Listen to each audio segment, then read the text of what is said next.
J'ai soif de ta présence, divin chef de ma foi, dans ma faiblesse immense, que ferais-je sans toi? Chaque jour à chaque heure, oh, j'ai besoin de toi. Shalom mes bien-aimés, que le Seigneur vous bénisse abondamment. Je voudrais continuer notre petite causerie sur connaître la volonté de Dieu en évitant de s'accommoder aux traits, aux conditions, aux attitudes, aux traditions de ce monde. Ne vous conformez pas au siècle présent. Le siècle présent, c'est le monde. Mais soyez transformés par le renouvellement de l'intelligence, afin que vous sachiez quelle est la volonté de Dieu, ce qui est bon, agréable et parfait. Mes frères en Christ, si nous respectons ce verset, nous saurons, pour l'essentiel des questions que nous nous posons souvent, nous saurons quel est le plan et quelle est la volonté de Dieu. Quel est le dessein de Dieu? Parce que souvent le dessein de Dieu et sa volonté sont décrites, sont exposées même dans sa parole. Il suffit très souvent d'éviter de suivre le monde, d'éviter de se conformer au monde pour savoir qu'est-ce que Dieu veut que nous fassions. Je vais aborder rapidement l'aspect concernant le mariage. Beaucoup de frères et de sœurs qui se sont mariés normalement ont commencé à se poser la question de savoir est-ce que c'est vraiment mon mari? Est-ce que c'est vraiment ma femme? Je ne sais pas. Je trouvais cette question étrange. Est-ce que c'est vraiment mon mari? Est-ce que c'est vraiment ma femme? Tu as fait comment pour te marier avec la personne? Une fois que tu es marié avec quelqu'un, la question là n'existe plus. Est-ce que c'est mon mari ou est-ce que c'est ma femme?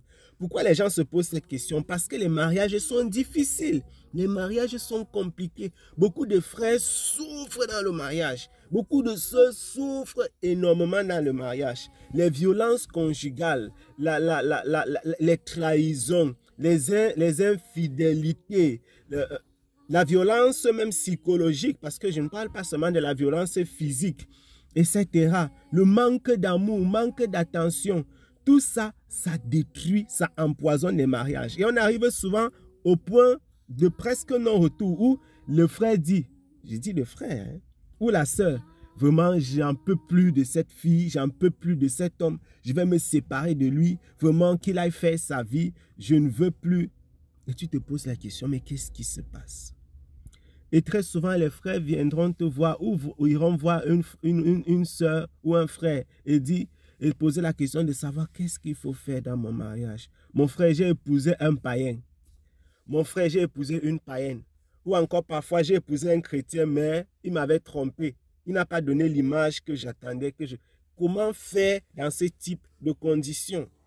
Ne vous conformez pas au siècle présent, mais soyez transformés par le renouvellement de l'intelligence, afin que vous sachiez quelle est la volonté de Dieu, ce qui est agréable et parfait. Donc, se conformer au siècle présent dans ce type de conditions, c'est quoi? Vivre dans l'amertume, chercher à se venger. Quand ton mari parle, tu réponds. Quand ta femme parle, tu la frappes. Comme les hommes ne savent pas parler là, ils croient que la réponse c'est frapper. Il n'y a pas, c'est-à-dire que frapper une femme, c'est la pire chose qu'un homme puisse faire dans son mariage. Je reprends mes bien-aimés. La pire chose qu'un homme puisse faire dans son mariage, ce n'est pas de tromper sa femme, c'est de la frapper. C'est la pire chose qu'un homme puisse faire dans le mariage. Je ne suis pas en train de dire que tromper une femme, c'est pardonnable ou bien que c'est petit. Lorsqu'un homme frappe une femme, c'est la chosifier, la rabaisser au plus petit des niveaux. Vous comprenez ça? Les gens disent souvent, le diable a fait ceci, non.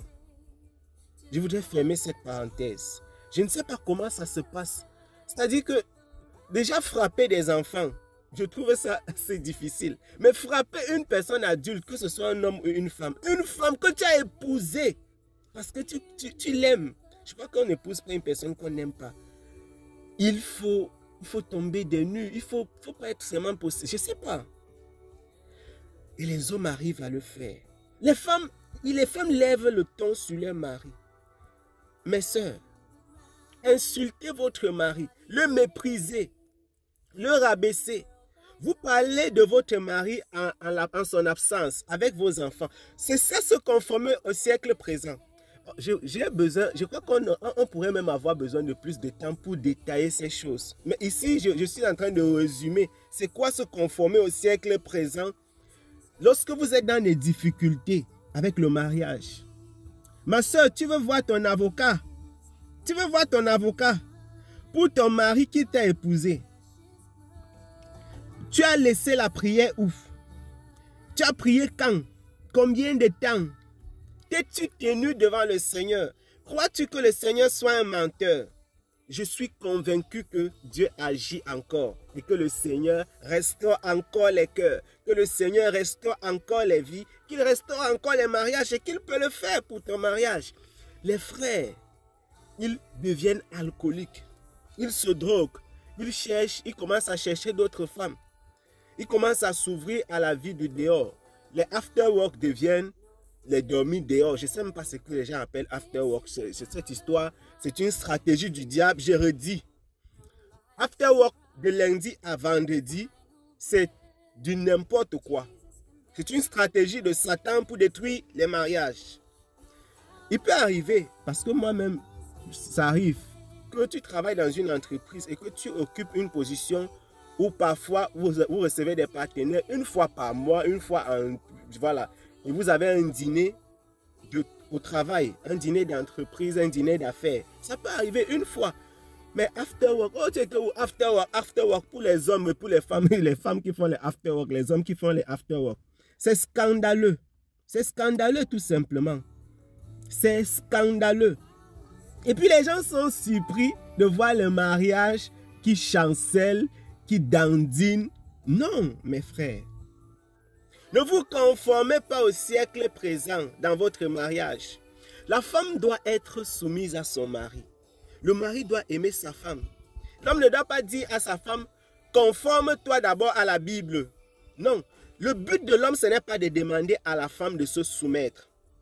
Et le but de la femme, ce n'est pas de demander à l'homme de m'aimer. Chacun doit obéir à Dieu. Je n'aime pas ma femme parce qu'elle est soumise. J'aime ma femme parce que je suis un serviteur du Seigneur. Je suis un enfant de Dieu. J'aime le Seigneur Jésus-Christ. Donc, automatiquement, Christ à moi me fait aimer mon épouse, me fait aimer mes enfants, me fait aimer ma famille. Tu dois aimer ta femme. Je répète, tu dois aimer ta femme, même si elle n'est pas soumise. Parce que Jésus-Christ n'a pas attendu que l'Église lui soit acquise et soumise pour mourir à la croix. Tu dois te soumettre à ton mari, même s'il est alcoolique. Même s'il est violent. Maintenant, je voudrais bien dire ceci. Il ne faut pas comprendre mon message dans le sens de la femme doit faire fi de tout ce que son mari fait s'il la frappe. On pourra parler de cet autre aspect une autre fois. Je redis, et bien évidemment, chaque situation a un contexte. Je suis contre le fait qu'une sœur puisse vivre dans l'enfer parce qu'elle veut être soumise. Parce qu'il y a des personnes qui sont mortes dans le mariage. Le mariage, ce n'est pas pour mourir. Dans ce cas, je ne suis pas en train de vous envoyer divorcer pour aller vous remarier. Non, non, non. Encore là, vous faites erreur. Mais ça, ce sont des sujets suffisamment complexes qu'il faut développer et prendre du temps pour en parler. Ce que je dis, c'est qu'il faut faire attention. Oh, j'ai mon avocat. Moi, j'ai fait droit. J'ai une licence en droit. J'ai un master en droit. Droit privé. Je connais mes droits, les sœurs là. Tu connais tes droits. Tu connais le droit de la Bible. Tu connais le droit du Seigneur Jésus-Christ. Les frères qui insultent et qui méprisent celles-là, qui parlent de leurs femmes devant les collègues femmes même. Vous devez avoir honte. Vous devez avoir honte. Les femmes qui parlent de leur mari devant leur famille, devant leurs collègues, devant les voisins au quartier, n'importe comment, qui parlent même aux enfants. Vraiment, vous devez avoir honte. Vous vous conformez au siècle présent. Je parle des frères et des sœurs. Après, vous voulez que votre mariage soit stable. Quand vous avez moins de problèmes dans le couple, vous courez à gauche et à droite, dans la famille, par-ci, par-là, les amis. Vous ne pouvez pas communiquer, vous ne dialoguez pas. Et vous voulez avoir un mariage stable. Non, on a tellement de problèmes. Nous sommes incompatibles. Vous êtes incompatibles. Quand vous avez passé tout ce temps à organiser le mariage avec tout l'amour du monde, la compatibilité, c'était où? La compatibilité, c'était où? Maintenant que vous vous êtes conformé au siècle présent, vous commencez à parler de compatibilité. Tu connaissais le mot là avant d'être marié. Il n'y a pas envie de parler beaucoup. Vous échouez dans le mariage parce que vous vous conformez au siècle présent. Le temps me manque pour parler de la gestion des finances dans les couples. Oh non, c'est monté, c'est descendu. Les gens arrivent même à venir te poser la question. Mon frère, un chrétien doit signer bien commun ou bien séparé. Et que c'était... Vraiment, attendez, je vais partir. Mes frères et mes sœurs, ne vous conformez pas au siècle présent dans votre mariage, mais soyez transformés par le renouvellement de l'intelligence. Que le Saint-Esprit te touche et te visite. Que le Saint-Esprit touche et visite ton époux, ta future épouse, ton futur époux, ton épouse. Mais prie, mais soumets-toi à la parole de Dieu et ne deviens pas un gendarme derrière ton conjoint ou ta conjointe. Que Dieu nous accorde la sagesse. Si vous êtes fidèle à la parole de Dieu, je vous promets que Dieu sera fidèle à ses promesses. Que le Seigneur vous bénisse abondamment. Shalom.